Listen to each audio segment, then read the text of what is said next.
Friends Bharat एवं पूर्व परी नहीं यही भारत सीमार आरपारे थिबा शत्रु मानकु खोजिकी मारिबो एहार बहुत बड़ उदाहरण थिला ऑपरेशन सिंदूर और एबे रिसेंटली म्यांमार रे होइतिबा ड्रोन अटैक। हाँ फ्रेंड्स, म्यांमार रे लुचिकी रहितिबा टेररिस्ट ग्रुप ULFA-I क्लेम करिछि जे 13 जुलाई 2025 दिन सेमानक ऊपर बहुत बड़ ड्रोन अटैक हेछि। कुआ जाउछि 100 रु अधिक प्लस ड्रोन सेमानक ऊपर अटैक होइछि एवं एही अटैक रे सेमानकर लेफ्टिनेंट जनरल नयन मेदी बा नयन ओम तार मृत्यु होइछि। आउ खाली एतिक नुह, जेतेबेले सेमाने एही जनरल रो बा जाको हमें टेररिस्ट मते कहि परिबा तार अंतिम संस्कार पय जेतेबेले उल्फार बड़ बड़ टॉप लोक माने एकाठी होइतिले सेही फ्यूनरल रे मते ड्रोन आ मिसाइल अटैक होइछि। जदि हमें देखिबा एथिरे पुनी दुईटी टॉप कमांडर मृत्यु होइछि, माने समस्तଙ୍କୁ सफा करि दिया जाइछि। Indian army is now in offensive mode. तबे एहा को नै जेतेबेले किछि आर्मी पर्सनल माननकु प्रश्न पचार गला सेमानक उत्तर थिला जे एहा को नै आम पाखरे किछि तथ्य नाही, माने इंडियन आर्मी एहा को नै ना किछि क्लेम करछि ना किछि रिजेक्ट करछि। पूरा केस ऊपर वर्तमान जाय इंडियन आर्मी चुप रहिछि, किंतु आमे समस्त जानि जंति जे एही अटैक पछरे किए अछि। सो एबे आपनक मनरे एक प्रश्न आसुथिबो जे ULFA-I एहार अर्थ कोन एवं कोन एहा गोटे टेररिस्ट ग्रुप एवं एहार हिस्ट्री कोन। सो आसंतु डिटेल से डिस्कस करबा ULFA-I कोन। ULFA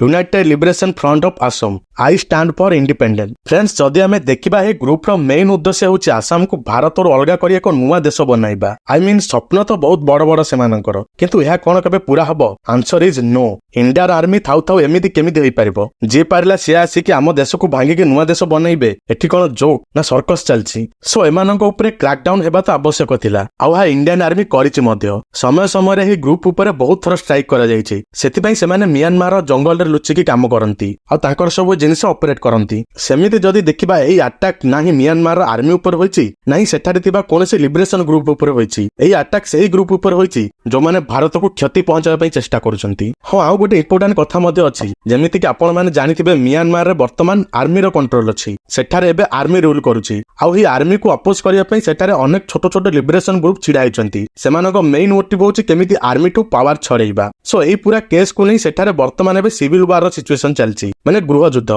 सो एमितिका सिचुएशन भारत को क्षति पहुंचाबा को चाहुथिबा अनेक ग्रुप सेठारे आपन को देखिबा को मिलिबे। काहेकि ना जदि हमें देखिबा म्यांमार सेमानक पे एक सेफ हेबेन अटे, आ सेमाने अनेक थर भारतर नॉर्थ ईस्ट रीजन रे अनस्टेबिलिटी को प्रमोट करंती। सो एबे आपन भाबुथिबे जे इंडियन आर्मी काहेकि ओपनली कहूनी जे आमे अटैक करिछु बोली। एहा पछरे बहुत बड़ कारण अछि। जदि हमें देखिबा म्यांमार सरकार हेउ किमा सेठार आर्मी सेमानक सहित हमर कोनोसी भाबरे खराब संपर्क नाही। जदि एही केस रे भारत ओपनली कहूछि जे आमे अटैक करिछु बोली, तबे एहा कोठी ना कोठी म्यांमार आर्मी पाई एक बहुत बड़ एम्बेरसमेंट हबो आ एहा फଳରେ टेंशन बढ़ी पारे मध्य। सो सेति पई इंडिया ओपनली किछि कमेंट करूनी, आ कोठी ना कोठी म्यांमार सरकार भी एही जिंसटा बुझुची, सेति पई सेमाने भी एहा को नै किछि कमेंट करि नांती। आ गोटे शॉकिंग जिंस कोन जानिसंती, एही ULFA-I को के सपोर्ट करछि? चाइना, बांग्लादेश आ पाकिस्तान। एमिति का काम काहार होई परिबो? सो एही जो अटैक हेछि मोस्ट प्रोबेबली इंडियन आर्मी ही करिछि। सो एहा होछि एक बहुत बड़ मेसेज चाइना एवं तार चमचा मानकु। सो फ्रेंड्स, आपनको कोन लागुछि एही पूरा केस ऊपर एवं आपनको विचार कमेंट सेक्शन रे निश्चय लिखि जणांतु। आ जदि वीडियोटी भल लागिला ताले वीडियो को लाइक करंतु एमिति आहुरी जियोपॉलिटिकल टॉपिक ऊपर वीडियो देखिबा पई।